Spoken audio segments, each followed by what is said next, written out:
Salam, selamat pagi untuk kita semua. Selamat berjumpa dengan saya, Pendeta Pontius Regar, untuk renungan hari ini. Kita berpantun dulu, Bapak Ibu. Di depan supermarket ada pengemis, bajunya compang dan agak tipis.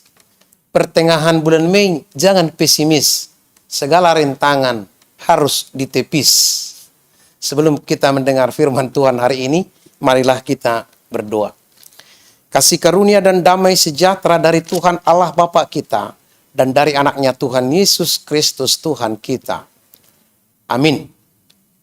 Saudara-saudara, firman Tuhan yang menyapa kita pada hari ini tertulis dalam kitab 1 Petrus 2 ayat yang ke-9. Demikianlah firman Tuhan. Tetapi kamulah bangsa yang terpilih, imamat yang rajani, bangsa yang kudus, umat kepunyaan Allah sendiri, supaya kamu memberitakan perbuatan-perbuatan yang besar dari Dia, yang telah memanggil kamu keluar dari kegelapan kepada terangnya yang ajaib. Demikian firman Tuhan. Saudara-saudara yang terkasih dalam Kristus Yesus, hampir semua anak-anak dari dulu sampai sekarang, bahkan kita sudah terlebih dahulu mengalaminya. Jikalau seorang anak memiliki mainan yang terbaru atau yang belum dimiliki orang lain, maka mainan itu akan tetap kita jaga agar jangan sampai ada yang memegangnya, apalagi mengambilnya. Itulah sebuah sikap yang sangat mutlak untuk menjelaskan bahwa kitalah pemilik paten dari barang tersebut.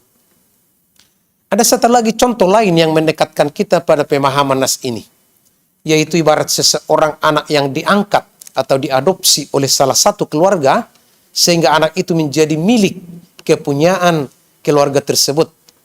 Si anak pasti memiliki hak mutlak dari seluruh yang ada di dalam rumah itu, karena dia telah dipilih, diangkat menjadi milik kepunyaan keluarga tadi.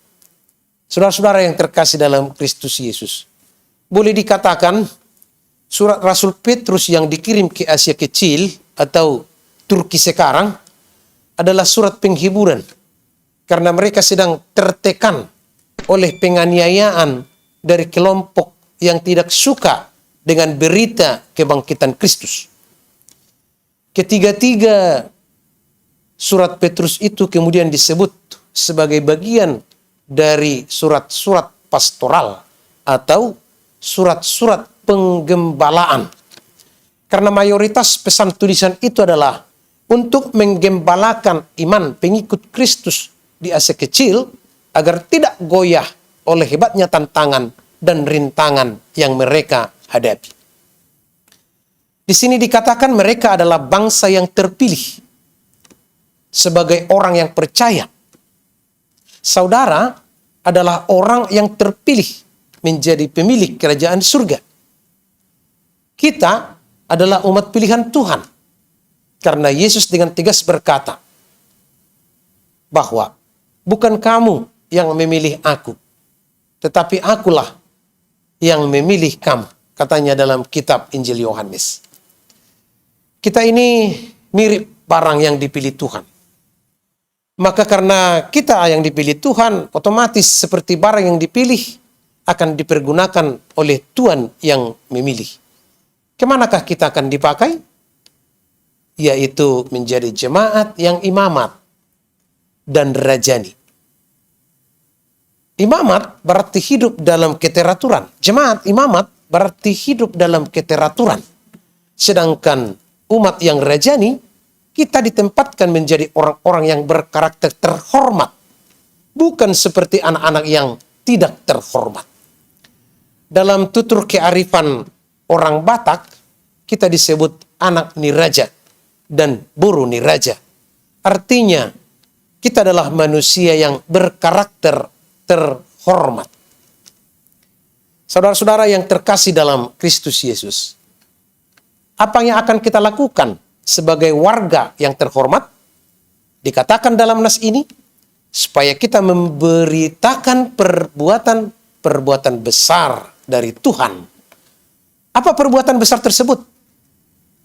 Tuhan Yesus mengorbankan nyawanya dan bangkit pada hari yang ketiga demi umat manusia, demi kita, demi saya, demi kamu. Dan inilah perbuatan besar yang telah dilakukan Tuhan Yesus kepada kita yang harus kita wartakan lagi. Saudara-saudara yang terkasih dalam Kristus Yesus. Selanjutnya kita memberitakan bahwa kita telah dipanggil keluar dari kegelapan. Penyebutan ini sering diartikan dari kata eklesia, yaitu dipanggil keluar, kaleo, yang kemudian disebut igreja atau gereja. Kegelapan apa yang dimaksud di sini, saudara-saudara? Kita dipanggil dari kegelapan itu, yaitu kegelapan dosa dan kematian. Maka Yesus yang telah memanggil kita dari kematian itu kepada terang yang ajaib, yang mempunyai kehidupan surgawi atau memiliki kehidupan yang kekal. Oleh karena itu, marilah kita hidup sebagai umat yang berkarakter terhormat dan rajani. Keluarlah dari kegelapan-kegelapan dunia menuju terang ajaib Kristus. Amin. Kita berdoa.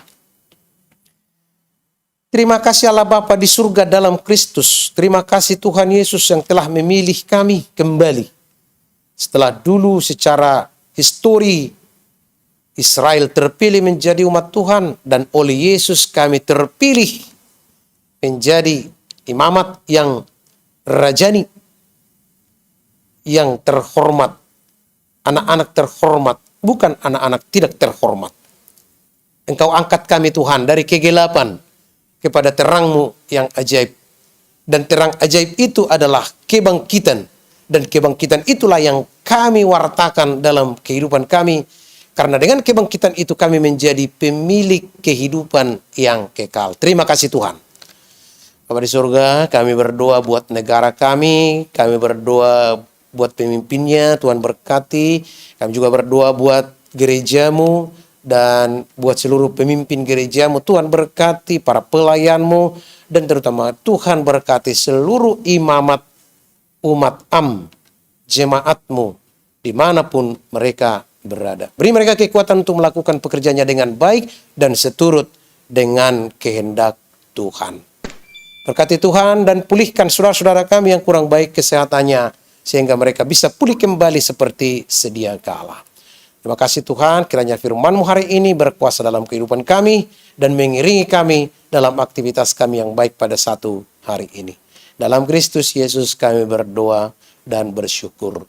Amin. Anugerah Tuhan kita Yesus Kristus, kasih setia Allah Bapa, dan persekutuan dengan Roh Kudus kiranya menyertai saudara-saudara sekalian. Amin. Saudara yang diberkati Tuhan, setelah kita mendengar firman Tuhan hari ini, mari kita syukuri dan aminkan agar firman itu menyala terus dalam satu hari ini. Shalom dan selamat berkarya. Horas.